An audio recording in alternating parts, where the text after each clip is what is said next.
G'day, welcome to Pay It Forward. Now, an extra video for you. I just wanted to check in with you all and do a little product review on a fabric that you've all come to know now called Sherpa. Now, I've created my little blue Sherpa bear and we've got a little Sherpa sheep. And I've loved this fabric so much and I've had so many questions about it that I thought I would run you through where to find it, the correct Sherpa. There's all sorts of different qualities and makes. So I'm going to run you through that, and also that age-old question of, is there an alternative to mohair? So we're going to talk about faux fur and other fabrics, synthetic fabrics at different price points, and I'll tell you how to deal with them or maybe not to deal with them at all, and how to make them workable. So let's have a look. So let's begin by having a look at the full range of Sherpa from my supplier. Now my supplier is called, they're here in Australia and they're called Bartfeld Textiles. They have a whole range of the highest quality synthetic furs and also this range of Sherpa, a couple of other different fabrics as well. I have found theirs to be the absolute best. They do ship overseas. This is very inexpensive, around about $11 Australian for a half a metre, which is a huge amount because it's very, very wide. So this is the full colour range and I have a piece of every single one here. A couple of my favourites are this natural one. It's called Cocoa. It's absolutely beautiful for making bears. It's a gorgeous mid-range colour and it can also be coloured up beautifully. Sherpa will airbrush absolutely fabulous. You can also use your alcohol markers on Sherpa. You can trim Sherpa just a little. You don't want to take it right down to the backing fabric, but you can definitely trim it and give it some shape. This company does not have dark brown or black or grey, but I will be contacting them and seeing if they can possibly think about adding those colours to their range.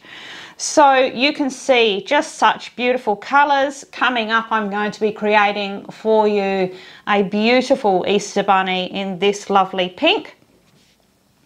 But for now, I want to show you up close about the backing fabric. So Sherpa should have a really firm, without anything added to it. The backing fabric is reasonably stable. It is a knit back fabric, so it's got some stretch for sure, but you can see that it is quite stable. It's not as stable as mohair. It's not as stable as just a cotton woven backing, and also it holds itself. It's not floppy in any way. So you can see it's quite a thick fabric. Have a good look at the width of that and that gives you an idea. It's really got some substance to it. You can definitely find all different qualities of Sherpa and some of them are just absolutely floppy and minky and they're almost see-through from the backing fabric. So this is what we're after. And it's important because the technique I'm going to show you here, which I have shown you in making my blue Sherpa bear, you may have seen that, is that we're going to add some PVA glue mix to the back of this. This is the trick that stabilizes these sorts of fabrics, because we don't want to ignore them because they have such great finish and they're actually really easy to work with. So we just need to treat them. And how we do that is I make up a mix of PVA, it's just PVA wood glue. So I think in America it's called Elmer's, it's called Aquadia here. It's just basic wood glue that is white. It dries clear and it remains flexible, which is why we use it. So you need to make up a mixture that is 1 part glue and 2 equal parts water. And then you mix that all together in some kind of container, and I've got mine in here, and get that all mixed up. I keep it in a container handy all the time. I have what is it's actually a hairdressing tinting brush, which we have a lot at our disposal with Mr. T being a hairdresser. but it really is a great brush. If you can get your hands on a tinting brush, by all means, it's the best one for adding your PVA mix to the back of your fabrics. You can see I'm just really mixing that up there and making sure that that is totally mixed there. Now when we add this PVA mix to the back of our fabric, first of all, of course, we want to draw up our pattern shape. I've just got a bear's head there. It's very important that you use a laundry marker to mark that out. Otherwise, when you go to add your PVA mix, that ink colour will bleed. But a laundry marker, of course, is permanent, and it's supposed to go through the laundry without bleeding. That's why we use that. Now, the reason why we need this Sherpa to be this quality with a nice heavyweight backing is because we're going to add what is essentially just a thick liquid, and we want it to sit on the surface and not seep through. So the properties of the glue will help it do that. You can see there, just nice even brush strokes, and just making sure I'm covering all of those lines. What this does is it just makes that pattern piece absolutely stable. Again, it's still not as stable as mohair or a cotton woven backing, but it certainly makes an otherwise unworkable fabric very, very workable and much easier to sew with.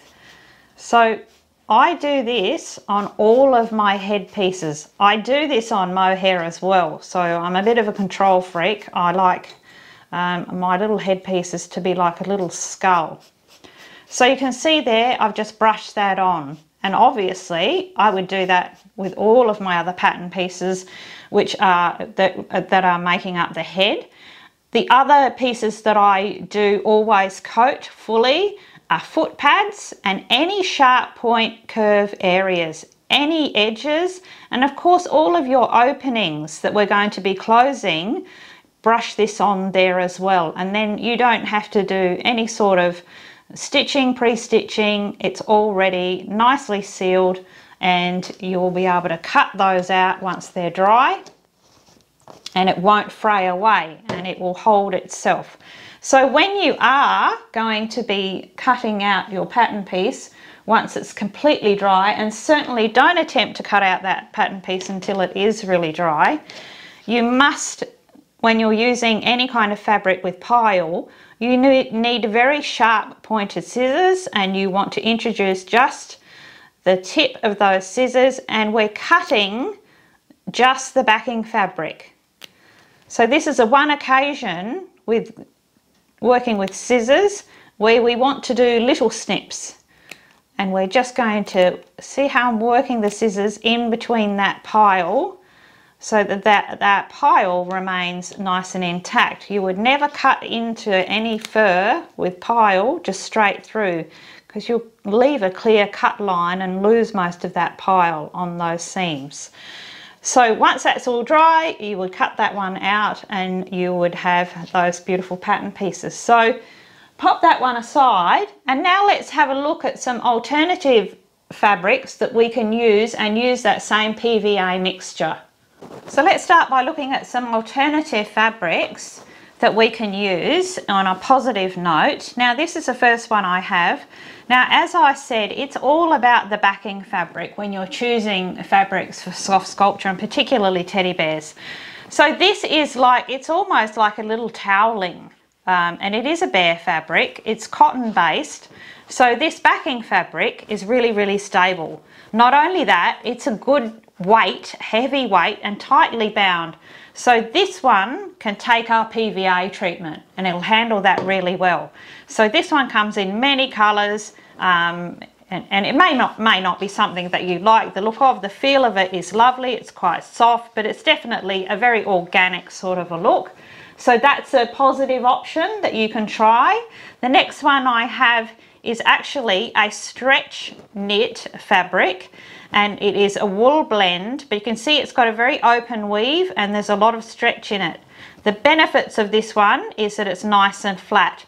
So we've got a lovely looking pile with that lovely felted curly look, And because that backing fabric is quite thick and it's flat, the pile is quite flat, first of all, it's a very open weave, so we can't use our Aquadear, our PVA mix on that one because it will seep straight through.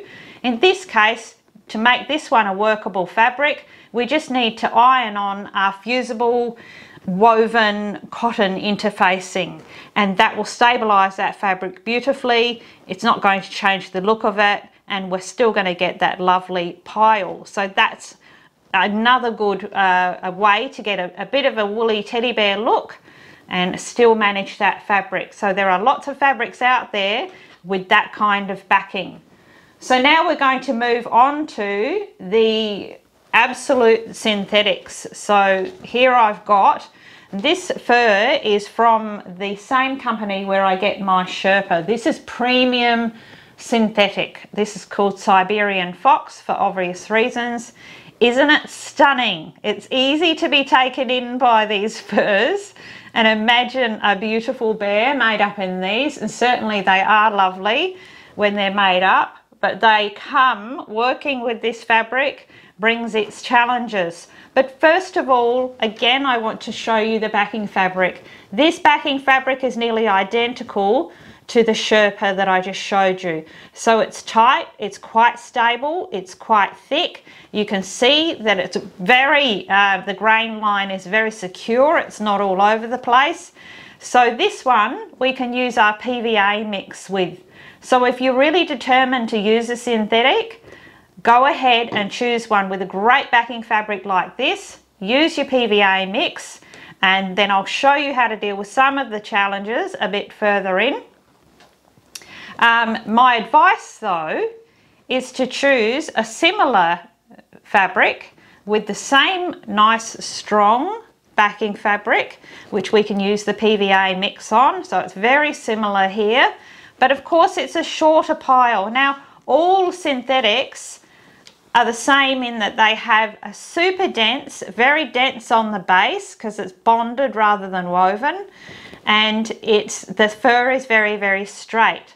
So if you want to make up a bear in synthetic, you might just love the feel of the synthetic.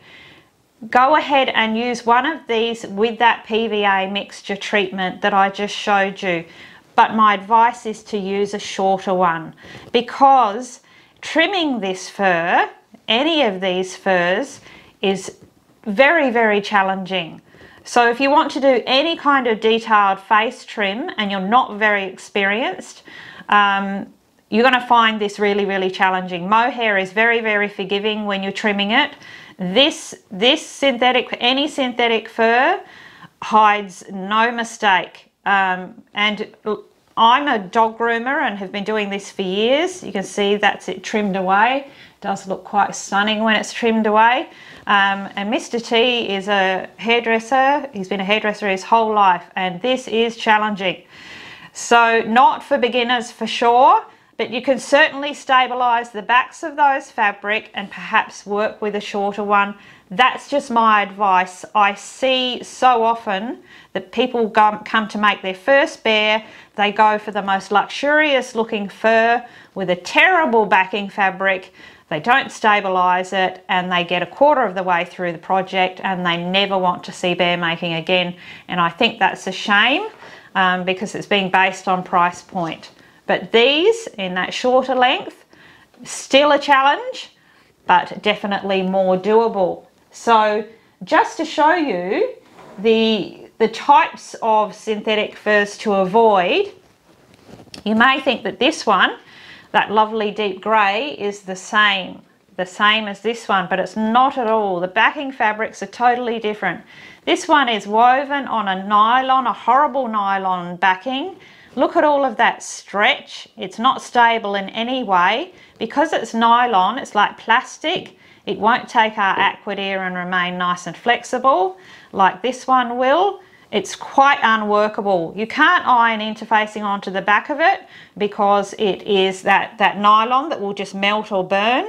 So these are the ones that we leave behind and go for these options here. The other fabric that you might be seeing a lot of is called Minky fabric. Very similar, sorry, as that backing fabric. It is that nylon.